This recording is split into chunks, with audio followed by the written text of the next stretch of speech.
Slimehouse TV, myself Theo Kane, hope everybody is good. Just gonna cut right to the chase. In today's episode, I'm gonna be revealing my first ever independent action figure release.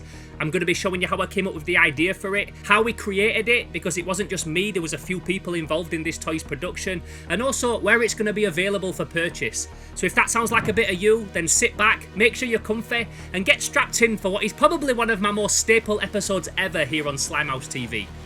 Let's do this!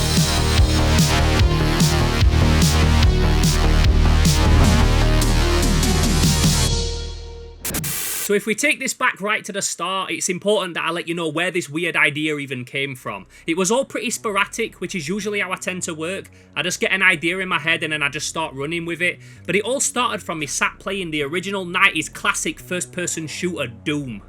Now, I've always been a big fan of these games, I always loved the opportunity to play them, and I saw that they were cheap on the PlayStation Store, like £3, so about a year and a half ago, I sat and I played through the original first two Doom games. Now, it had been a good few years since I played through these games, so I was really enjoying it, going through all the levels and the mazes and picking up the guns and fighting all the enemies, but the one thing that really stood out to me that were like, I never realised how much I liked that thing, was when I started running into the Cacodemons. So just seeing them in the game reminded me how much I do like that design, and how much I dig characters that don't have wings and just float around like a big weird giant ball as if by magic, like the big thing with all the eyes from Big Trouble in Little China or the D&D Beholder. In fact, the Cacodemon was actually directly inspired from something from Dungeons & Dragons, but not the Beholder. I believe his name's Adrian Cormac, the guy that originally designed a lot of the monsters for Doom. He saw a piece of Dungeons & Dragons artwork for a creature called the Astral Dreadnought, and then basically took that face and used it to create the Cacodemon. So this weird little creature's got quite the rich history. So anyway, I'm playing Doom and I think, do you know what? The Cacodemon is such a cool creature design. I wonder if there's a cool toy or something that I can get for my shelf just to represent him. So obviously I started looking online and I was finding lots of cool models and maquettes of the new redesigned Cacodemon from Doom and Doom Eternal, but not really any of the original old school, original 90s Cacodemon from Doom. But eventually, after looking around, I did actually find one on Amazon of all places, and it was one that I really liked, sculpted in the original 90s style but a bit more detailed, and it wasn't a toy, it was a coin bank, but it was vinyl and almost felt like a Sofube, and I thought, yeah, do you know what? That might be the one. After checking out the price though, I found out that it was £50 and I thought, do you know what, I like it, I don't know if I like it that much, I'll have a think about it. When you're in the vintage toy world, £50 can get you something that's really substantial, and I thought if I were going to drop £50 on a toy, it probably wouldn't be a Cacodemon money box just to put on my shelf because I thought it looked quite cool. But then as the days went on, I thought about it more and more and I kept having a look on Amazon, and after about a week, I got paid for a job that I was working on and I thought, do you know what, I'm going to treat myself to that Cacodemon. So you can imagine my horror after psyching myself up and giving into the fact that I was going to make this purchase, only to go on Amazon and find out that they'd sold out.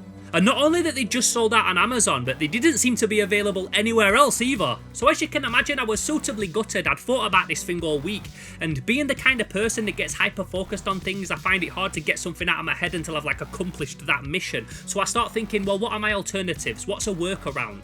Years ago when Funko made those horror themed Mad Bulls and they did like Chucky and Alien and Predator, I basically designed a They Live and an Evil Dead Mad Bull to go alongside them just for like my own little passion project, and they came out awesome, so I could do that if I wanted to. I could sculpt one for myself, it wouldn't be that hard.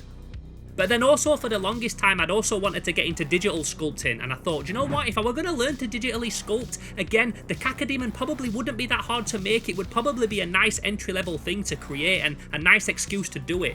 So I started looking at apps on the iPad and I saw some that were looking really intuitive, and I downloaded one that I think was called Forger at the time. I don't use it anymore, I use a different one, but I just got my iPad, I got my pen, and I just started having a go at trying to create a Cacodemon.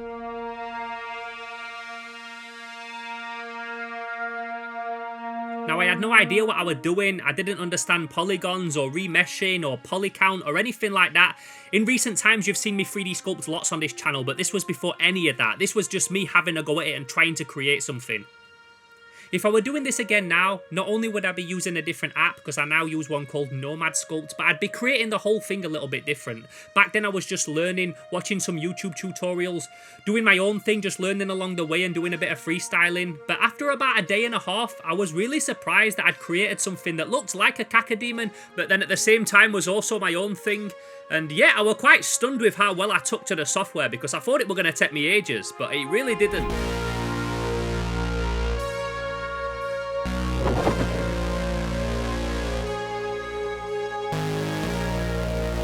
Now at this point, yeah, I'd created something that I was really happy with, but I had no idea how to make it into something tangible. I'd just sculpted it on my iPad. So I started looking into how you can export it as an STL and how I could potentially then send that to someone to 3D print. And in true Theo style of never doing anything by halves and just getting a little bit too obsessed with things, next minute, I'm ordering a 3D printer.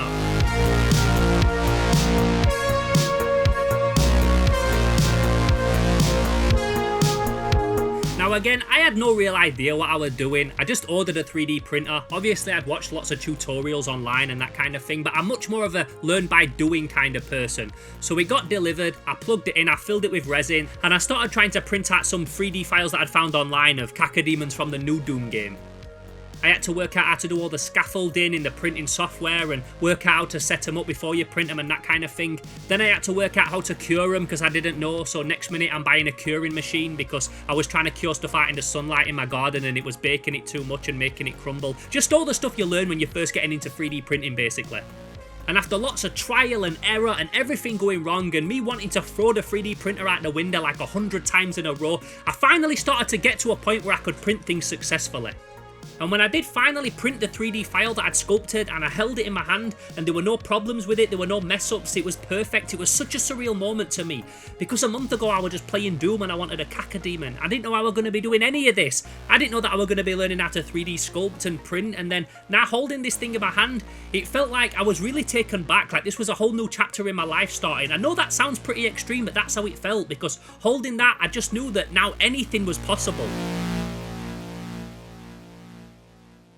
So at this point, it was kind of like mission accomplished. I'd done what I'd set out to do. I now had this Cacodemon style creature that I'd created sat on my shelf. I give it a bit of a test paint. I never actually finished that test paint actually, but I did it almost like a wargaming miniature. I even put it on a base and considered basing it so it looked like something that you would find in Warhammer. But then at the same time, I was also creating the Mad Balls documentary that I dropped on the channel about 1.5 years ago. And I'm looking at this thing and I'm thinking, it's already got a head like a ball. What if it also had a body like a Mad Balls head popper? So next minute I've got my iPad on my lap and I'm downloading a new app, the one that I still use to this day now, Nomad Sculpt. And before I know it, I've started to sculpt him a body in the style of a Mad Balls head popper, but standing a bit more upright, again, very much my own thing. Next minute I'm creating him an axe because I think it'd be cool if he had like his own accessory. You know I love toys with accessories, and I'm working out how to have it so it plugs into his fist and that kind of thing. And so before I know it, he's got arms and he's got legs, and this whole thing has gone from just being a ball that was supposed to be on a stand to being like a whole character that I've created now. See, this is what I'm like. I get an idea in my head, and if it sits with me for more than 24 hours, then I have to run with it. So I thought it would look cool if he had a body a bit like the Cyberdemon boss from Doom, with hoofed feet and a cannon arm. And once I'd got it all kind of looking how I envisioned it in my head, of course it was off to the 3D printer to see if it'd even work, if it'd even stand up straight. I don't know, I'd never done this before.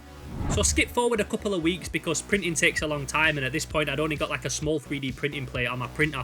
But I managed to print out quite a few, and I had them all lined up in various colours and various sizes, and I don't like to blow my own trumpet, I don't. But I'm looking at these things and I'm thinking, they're pretty fire. To say I didn't know what I was doing, they are pretty dope. That's definitely something I'd have in my collection. Maybe there's a couple other people that would want one in their collection as well. But at this point, obviously, they were just made out of UV printed resin. They weren't made out of something that I would be happy to sell as an action figure or a toy. So in order for me to be able to do a small run of them, I would have to actually get molds of them made and actually have them made out of a material that made them feel like a real legit action figure. So this is when I hit up Rainbow Yawn. So Rainbow Yawn, aka Matt, is a guy that I've known for years through the vintage toy scene and the toy art scene and Instagram, and he's somebody that's not only a very safe dude, but he's also someone that's an incredible resin toy maker. When it comes to people that make toys out of resin, in my opinion, he's up there with the best of them. Everything that he puts out is always so crisp and perfect, and I thought if I'm going to make this thing with anyone else, he's the only person that I want to do it with. Luckily for me, once I'd hit him up and I showed him what I'd created, he loved it, he was more than down, so we agreed that I would get them all packaged up and I would send them off to his studio so that he could start production on them. Thing is though, at this point when I'd sculpted them, they didn't have proper articulation or anything like that. They were just like push fit pegs that I'd created really simply in the sculpting software. So before I could send them to him to get them actually made, I had to get some proper articulated ball joints or something made for him. So this is when I called on the help of my friend Booty. So Booty, aka Darren Boo, is someone that I've known for absolutely years. I've known him pretty much all my life. When I was a little kid, he used to teach me how to draw and that kind of thing. I've featured his sculpts on this channel before. He's an incredible STL maker, he's an incredible sculptor, and he's also very good at engineering. pouring. So I told him, look, I've only got a few days to get these ready, can you please make me some kind of articulation joints? And he came through and made me some really nice ones. So shouts to Booty for that, because he came in at the last minute and he absolutely smashed it. So with everything done at my end, I got it packaged up and I sent it up to Matt's studio so that he could start actually producing them. So once Matt had received the toy, he started making the molds for it. Now mold making is an integral part of toy making, but it's something that's not my strong point. It's okay having a really nice toy that's been cast well and it's in really nice colours, but in order for you to get that, you need to have a really solid mold. And Matt is like a wizard at making them at this point. Just another reason why he was the perfect guy for this project.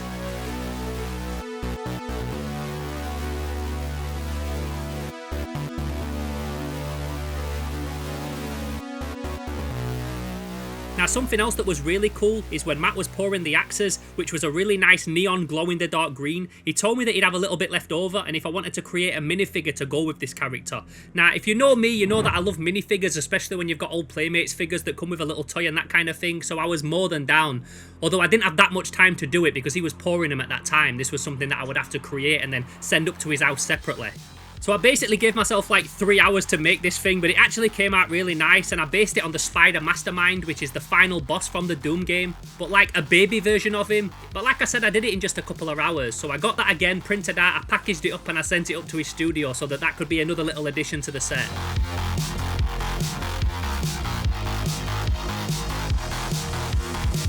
So for the actual main figure, we decided to go with like a marbled effect. Now this is a process that uses a lot more resin, as it involves you pouring in one colour and then pouring that out of the mould and then pouring another one into it while it's still all wet. It is a technique that's a bit more time consuming, but the finish that you get is really nice. It's like a two colour kind of mix, and it's also something that looks a bit Sofubi as well, which obviously I'm a massive fan of. Also, the material that Matt used for this thing is a flexible polyurethane that almost feels like rubber, a bit like one of the Madball's head poppers' heads, which is nice because if it falls off a shelf it'll never break or crack or anything like that. It's pretty indestructible. But also because it's made out of that squishy stuff, you can put it together and pull it apart and disassemble it and click it back together, which is quite satisfying. Adds a little bit of playability to it that we didn't even expect, like a happy accident, which is always nice. So after a couple of weeks of him pouring them, he finally got them back to me, and when I first laid eyes on them and I saw them in hand, like I was seriously blown away by the quality. You know, one of them when like photos and video footage just don't do something justice, you have to see them in person and feel them and smell them, they just look so good. And each one had its own little individual patterns because of the marbling technique that we'd done. They were all slightly different, it were kind of like getting like a box of kittens or a little litter of puppies. Each one had its own individual markings.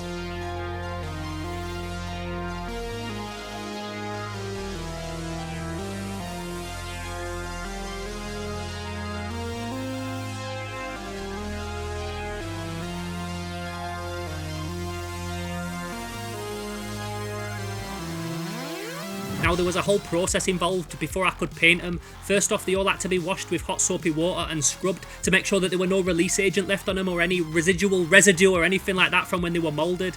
After that, I had to then rub down every single piece of them that was going to be painted with some acetone on a cotton bud, just to make sure that there were a little bit of texture there for paint to take to. And these were all techniques that Matt told me. I didn't know any of this before starting it. The one problem that we did run into though when I started painting them is that because they were made from this flexible polyurethane, paint didn't want to stick to them that well, especially on the horns. You would paint them and then you would start to flex the rubber and then it would crack and that kind of thing, and I like to put things out that are good quality, so I didn't want that. So I tried lots of different types of paints, lots of different brands, lots of different techniques. I even tried painting the horns with a type of resin first and then painting on top of them. That didn't work. I then consulted lots of different people in the Sofubi and the toy art scene and that kind of thing, and nothing really gave the effect that I wanted. So in the end we decided to just paint the eye and just paint the mouth, and to be honest, with the cool marbling effect, that's all it needed. That gave it a nice finish, and when they were all lined up and they were all painted and they were all ready to go, like I really liked the look of them. For the little sidekick minifigure, we decided to go with like a green, watery, murky kind of inky effect. I do like when the old Playmates figures would release a minifigure that were one solid colour, but then I also really love the old glow-in-the-dark mini Boglins. So I wanted this to kind of be my little homage to them. So the last thing that I had to do once we'd got all the figures ready was create some cool box art. Matt come up with the idea of putting these in a square box like the old Japanese head poppers, so I created some nice graphics, created a nice image of the guy there stood blasting his gun with his little minifigure, and then after speaking to my boy Wayne in Atlanta, we came up with a name for this guy, Turgo. A box that was then beautifully created by my friend Raygun over at Raygun Trading Cards, who printed this thing out and turned it into an actual piece of packaging. Someone that I've talked about on this channel many times before, and his work is always incredible.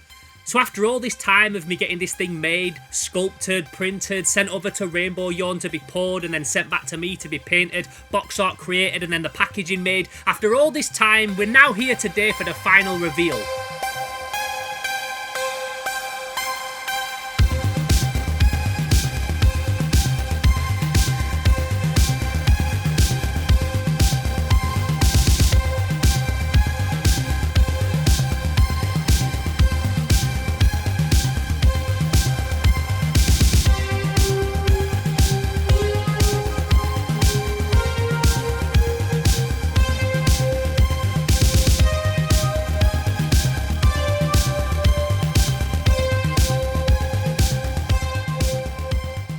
So there he is, meet Turgo and his little sidekick Scrock, who I call a sidekick, but he's actually like the brains of the operation. As big as Turgo's head is, there's probably not a lot going on inside it. But if you're interested in finding out a little bit more about the backstory behind these characters and their lore, then it's all on the back of the box, and I'll also put it on my Instagram as well, so you can read it there if you don't manage to get hold of one.